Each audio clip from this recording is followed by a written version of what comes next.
Hello everyone, welcome to my channel. Before going ahead, please subscribe my channel. You can also follow us on Instagram. You can also mail us at mohinimmakeovers@gmail.com. Like and subscribe now and stay tuned every Sunday for more videos. Hello everyone, welcome to my channel. In today's video, I am going to tell you about how to clean your brushes in just few seconds.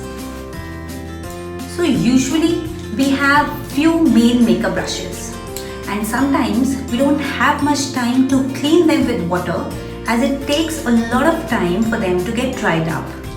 So when we don't have much time to clean the makeup brushes and we have to use the same makeup brush for applying different products or different colors on our face, then we can use a sponge for cleaning the makeup brushes. So as you can see, I have put some color on my brush, and if you want to clean it, then what you have to do is just rub the brush on the sponge a few times like this, and you're ready to go. Your brush is clean.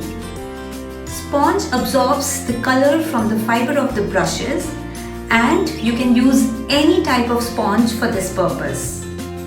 And the best part about the sponge is that it's super economical and it's easily available at any grocery store. So now, no need to buy various eyeshadow brushes. Just buy one and reuse it for applying different colors on your eyes. If you like this video, give it a thumbs up. Share this video among your friends. If you are new to my channel, please subscribe to my channel and stay tuned for my next video. Till then, take care. Bye.